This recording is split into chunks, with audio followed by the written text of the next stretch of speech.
My name's Howard Wensley. I served in the Royal Air Force from 1980 to 1992.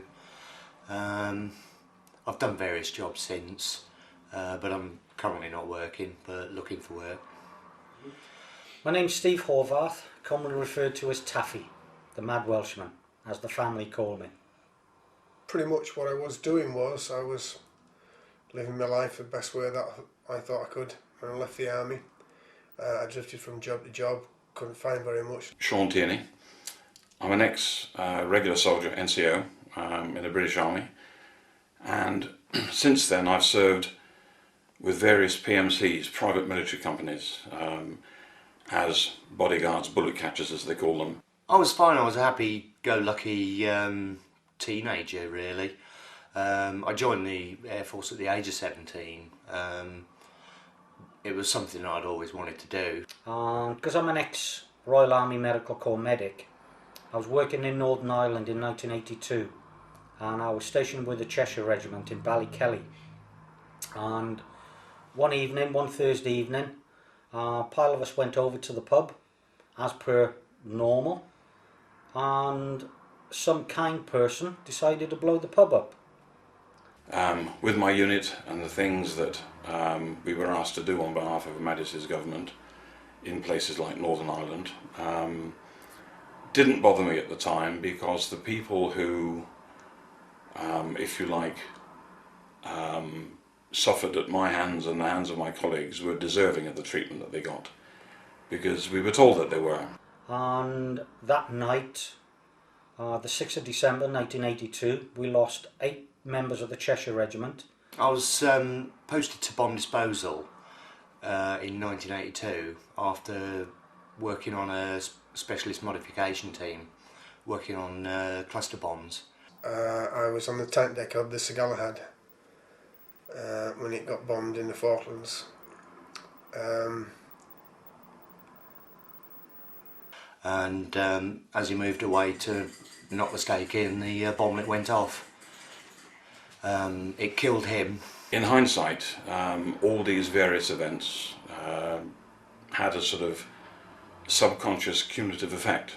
After a week in hospital, I was sent back to RAF Wittering. By this time I'd started having nightmares about it all, and I spoke to an RAF doctor about it, and he gave me a few tablets and said to go out and have a few beers with me, mate, and I'll be fine. It took some time before I was actually diagnosed with the problem, and it was subsequent to a suicide attempt as a result of depression. Because I'd been suffering, unknowingly, I'd been suffering from PTSD since 1982. It was only diagnosed in 2005.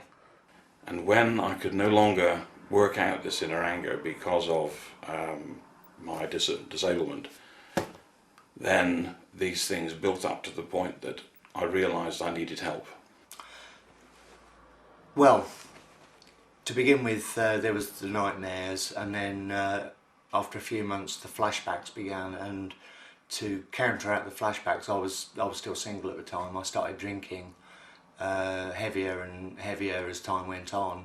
I went up to my local hardware shop, and that's when I bought a roll of duct tape and a washing machine hose, and then proceeded to drive down to my local fishing spot where I'd done an awful lot of my fishing, and then spent the next 8.5 hours trying to gas myself to death. My marriage failed. I left the army. When I knew I was going to have a flashback of a particular occurrence, I used to go for either a long run at night, so therefore I was awake when these things used to happen, so they didn't happen, or I used to volunteer for night duties, so people never knew that I had mental health problems, basically. I wasn't getting any help from either the RAF or anybody else, really, so I was isolating myself. It's completely and utterly, for want of a better phrase, wrecked the marriage. At one stage last year I said to him, right, for Christmas I want a divorce. But it came to the point, so the day that he really became ill was, he changed overnight. He literally became a complete stranger in our house. Major General Sir Robin Short, who was Director General of Army Medical Service and Surgeon General of the Army, who I knew of old, was the owner of the group that owned T-Win, and we'd become good friends.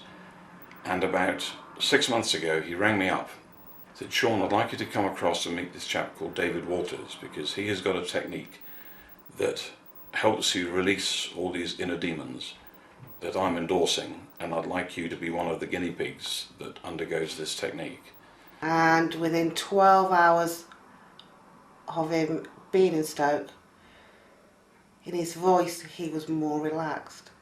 When he came home, he went to sleep.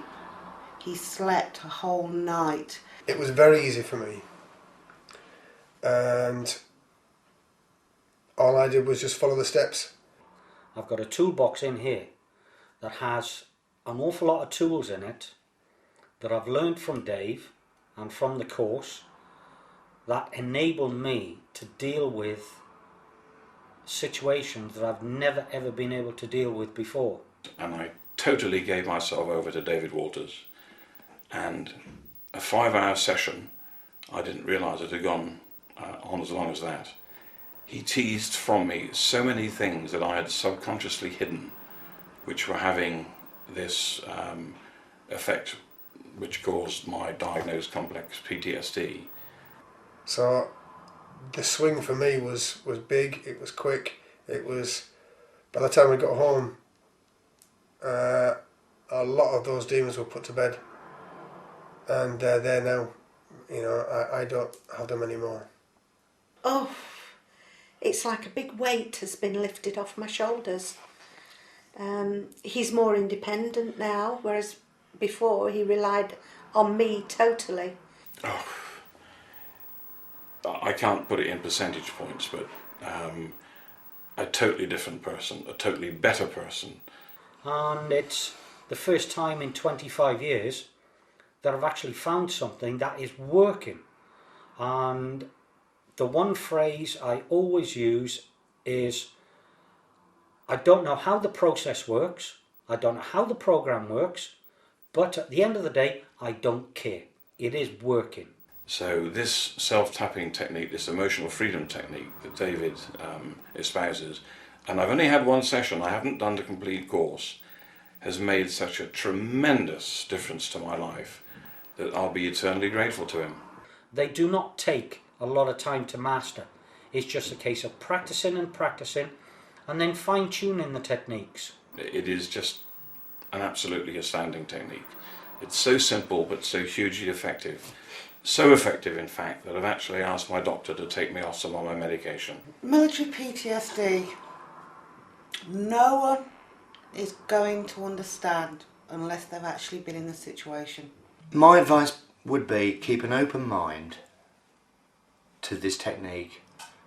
I'm very cynical of things, but I kept an open mind and I found it has worked for me.